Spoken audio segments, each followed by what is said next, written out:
Salut, c'est Loïc, je suis ravi de te retrouver aujourd'hui à Bruxelles pour cette nouvelle vidéo, une nouvelle vidéo dans laquelle on va parler des assurances de prêt. Il y a des nouvelles règles depuis début janvier 2018, donc on va voir dans cette vidéo ce que ces nouvelles règles peuvent t'apporter, comment les utiliser à bon escient pour toi.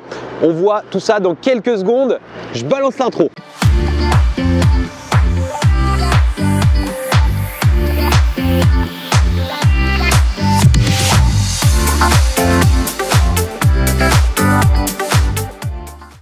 Avant toute chose, je vais t'inviter à t'abonner à cette chaîne, rejoindre des milliers d'investisseurs qui l'ont déjà fait. Pour ça, tu as juste besoin de cliquer sur le bouton s'abonner qui est apparu dans la vidéo ou bien juste en dessous de la vidéo.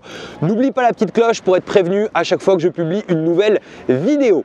Je t'ai mis également un lien vers le guide de l'investissement, ce guide PDF de 40 pages qui te permet de pouvoir démarrer sereinement des investissements rentables. Lorsque tu souscris un prêt immobilier, tu as forcément d'associer une assurance. Et cette assurance, depuis la baisse des taux, les banques sont de plus en plus acharnées à vouloir absolument te les faire prendre chez eux, notamment pour pouvoir bien te permettre d'enchaîner. Tu es assez facilement susceptible d'accepter ces conditions et de ne pas la négocier ailleurs.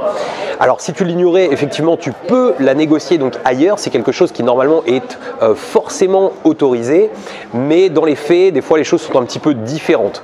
L'intérêt de la négocier ailleurs, dans une autre assurance qu'auprès de ta banque, c'est que souvent les taux sont tout simplement moins élevés, c'est-à-dire qu'on va avoir par exemple du 0,25 ou du 0,30 dans une banque traditionnelle et tu vas pouvoir par exemple avoir du 0,10 dans une autre assurance. Les assurances de prêt sont décomposées essentiellement en 5 choses différentes. Tu as déjà dû entendre parler de PTIA, de IPT, de ITT.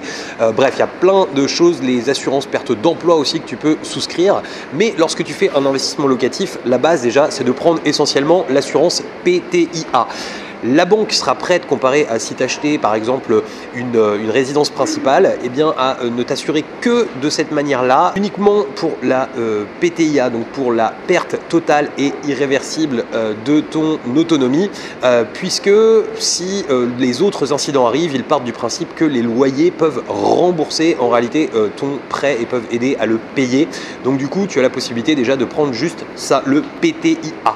Voilà, c'est la base de ce qu'il faut que tu souscrives. Tu vas déjà faire des économies, mais on va aller un petit peu plus loin dans la suite de cette vidéo. Les assurances de prêt, c'est quelque chose qu'il va falloir que tu penses à négocier parce que c'est une part qui est relativement importante de la part de ton crédit immobilier et surtout sur la durée des années, cela peut représenter des surcoûts relativement importants.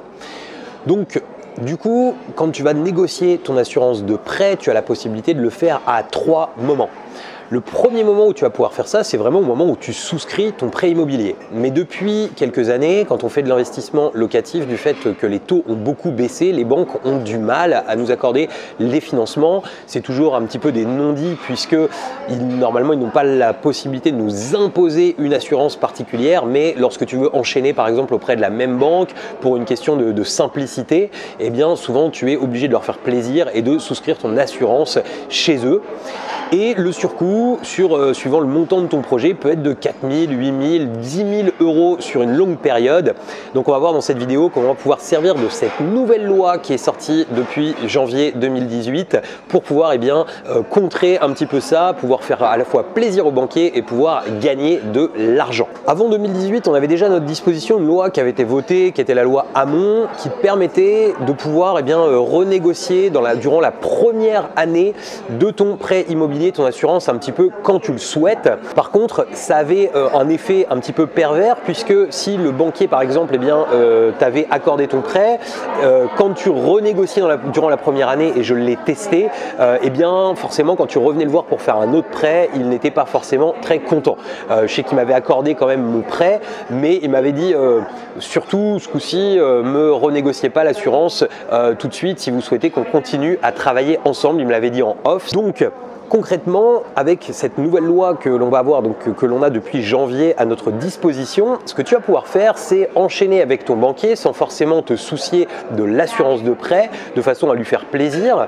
Et si à un moment il fait le choix de ne plus te suivre, eh bien à chaque date anniversaire, tu auras la possibilité de renégocier cette assurance. La renégociation de l'assurance, qu'est-ce que ça va t'apporter? Eh bien ça va t'apporter en cours de contrat la possibilité de baisser et de gagner 4 000, 8 000, 10 000 euros suivant le montant de ton assurance, suivant ton âge également. Il y a une autre info qui est super importante à avoir en tête avant de démarrer, c'est que même ta banque peut avoir la possibilité de te proposer une délégation d'assurance. En fait, toutes les banques ont toujours à la fois une assurance qu'ils vont appeler une assurance groupe et aussi une assurance de délégation. Donc ça peut être tout à fait une solution de prendre l'assurance de délégation de ta banque. Si tu es en nom propre, tu vas avoir besoin de t'assurer toi et ton épouse par exemple, ou bien toi seulement si tu investis seul, et tu vas avoir besoin en fait de mettre une assurance au minimum de 50%, c'est-à-dire qui couvre par exemple si tu es à deux, 50% chacun, donc 50% sur chaque tête, c'est ce qu'on va utiliser, ou si tu es seul à 100% sur toi. Les assurances supplémentaires, c'est-à-dire 75%, 100% sur chaque tête quand tu es en couple, ne sont pas obligatoires. Si tu es en SCI, les choses sont un petit peu différentes puisque on va avoir besoin d'assurer 100% du prêt et notamment en cas de délégation, c'est-à-dire si tu choisis, comme on le disait, de faire ton assurance chez un autre assureur, là tu auras besoin que chacun soit délégué dans la même assurance. Donc ça, il faut y faire attention, c'est-à-dire que tu ne peux pas prendre chacun son assurance. Et là, en fait, le prêt va être assuré pour la SCI, mais l'assurance de prêt va couvrir les différents associés. Donc j'espère que cette vidéo t'aura permis de pouvoir en savoir un petit peu plus sur les assurances de prêt, de comprendre un petit peu plus comment elles fonctionnent. Tu vois également, j'espère, l'intérêt maintenant de renégocier ou de négocier une assurance de prêt, mais tu vois aussi que tu n'as pas besoin d'être forcément, de faire forcément au démarrage, que maintenant tu as plein de possibilités de sortir un petit peu quand tu le souhaites. Il me reste plus qu'à conclure cette vidéo et donc si tu as kiffé cette vidéo, je vais te laisser me mettre un pouce bleu et la partager. Et si tu as détesté cette vidéo, je te laisse me mettre un pouce rouge. Je te mets comme d'habitude dans l'écran de fin ton bonus, les 5 piliers qui font d'une location courte durée un carton. Je t'invite à le télécharger. Je te dis à très bientôt pour une nouvelle vidéo. Ciao!